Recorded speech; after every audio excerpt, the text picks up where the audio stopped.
Hi, this is Ofori, the digital reader, and this is my book life for the month of April. These are going to be the books that I got and the books that I read throughout the month of April. I only finished two books in April, but they were both incredibly weighty volumes. One was 566 pages and the other was 700 pages. And I have to tell you, they were absolutely packed with content. The typeface was quite tiny, which made for some very slow going. When I looked at my stats, I was averaging around 30 pages per hour on these books. Normally, I read around 40 pages an hour, but these just required more time. They were excellent books, but they certainly took a while to get through. As for the books I added to my collection in April, I picked up 6 new titles. I know I talk a lot about BookBub, but honestly, I just love the service. The main reason is that through BookBub, authors and publishers can offer deep discounts to bring their work back to the public's attention or give a title a chance to become a bit more popular.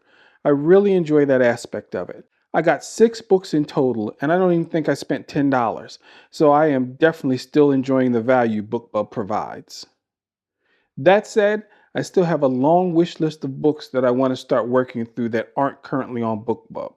What I really need to do is start pushing myself to buy 1 or 2 books a month that are actually on my primary wish list rather than just grabbing whatever pops up on a daily sale. But with all that being said, let's start out with the books that I got in the month of April. A Fate Inked in Blood, Book 1 of the Saga of the Unfated by Danielle L. Jensen. Whenever I receive my daily emails from BookBub, I tend to just go with the flow. If I'm browsing and something looks particularly interesting to me, I'll take a closer look. Honestly, I bought this book primarily because I thought the cover art was absolutely cool. I still need to see exactly what the story is about, but it was just beautiful cover art that really made me pick up this book. As is usually the case with BookBub, this was also at the right price, so picking it up was a very easy decision. Pinquickle's Folly, The Buccaneers Book 1 by R.A. Salvatore. Of course, it could be Salvatore, but I'm going with Salvatore. I bought this book pretty much for the same reason I bought A Fate Inked in Blood. I just loved the cover. But another thing that made me at least trust this book is the author. R.A. Salvatore is a well-known fantasy writer who's done a ton of fantasy, and I have a bunch of his books, but I really haven't read that many of them. So I figure I'll take a peek at it, put it in my queue, and if I like it, then maybe I'll pick up the sequels if they go on sale.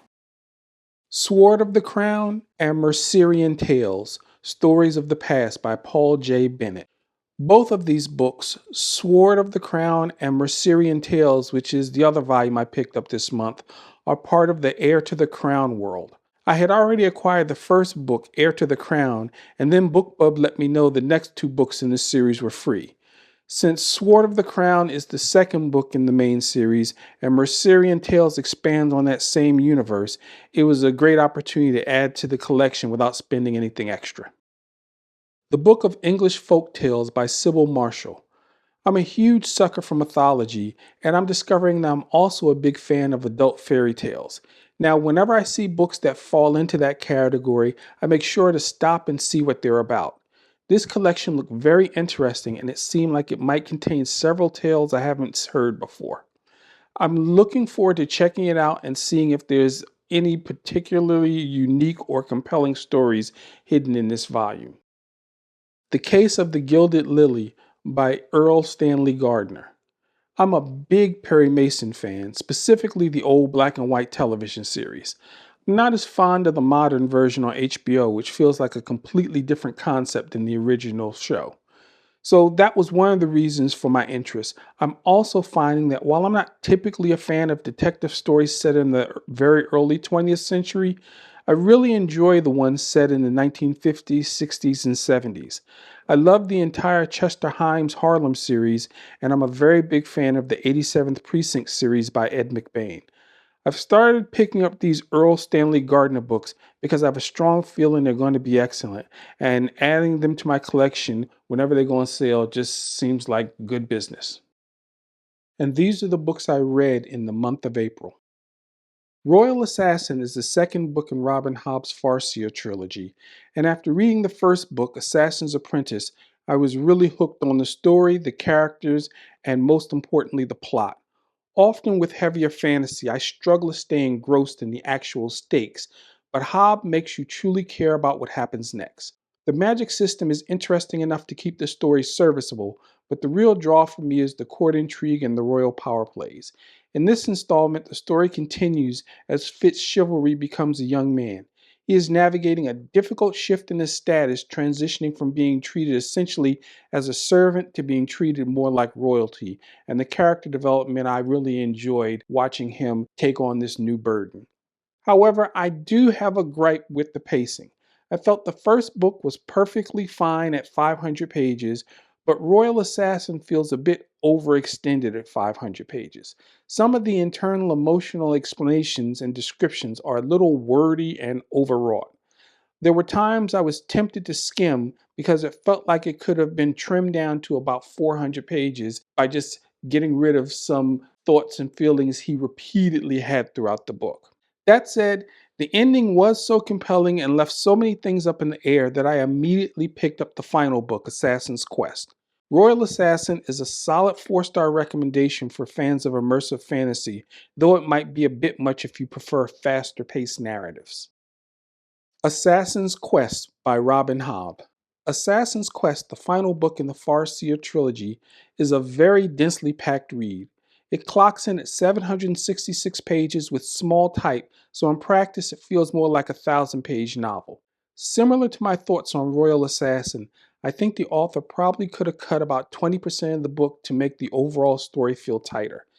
There is a lot happening in this story, but it isn't necessarily a series of different plot lines. It's mostly a heavy focus on character work and internal development. I want to be clear that Assassin's Quest is not a bad book. I still enjoyed the experience, but for me, the ending was definitely a letdown. After the significant build-up and the cliffhangers from Royal Assassin, I was expecting a grander conclusion. Instead, parts of the ending felt like a deus ex machina. This is a plot device where a seemingly unsolvable problem is suddenly resolved by an unexpected and unlikely event that hasn't been properly established in the story. These elements didn't feel natural to me because they seemed to come out of nowhere. It felt as though the writer was determined to finish the series in 3 books and shoehorn the conclusion in rather than letting it span out further. It is a strange contradiction, I know, because while the main character's internal thoughts stretched on too long, the actual plot felt rushed near the finish. Assassin's Apprentice remains the strongest in the series for me, and while Royal Assassin was good, Assassin's Quest didn't quite deliver on the landing. But it was still a good book, and I'm still going to be giving it 3 stars. So to sum everything up, these are the books that I got in the month of April. I got A Fate Inked in Blood, Book 1 of the Saga of the Unfated by Danielle Jensen.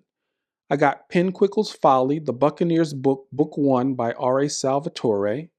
I got Sword of the Crown by Paul J. Bennett. And I got Mercerian Tales, Stories of the Past by Paul J. Bennett. I got the Book of English Folk Tales by Sybil Marshall. And I got The Case of the Gilded Lily by Stanley Gardner. And for the books that I read in April, I read Royal Assassin by Robin Hobb, and I read Assassin's Quest by Robin Hobb. So those are the books that I got and the books that I read in the month of April. This is Ofori, the digital reader, and keep reading, y'all.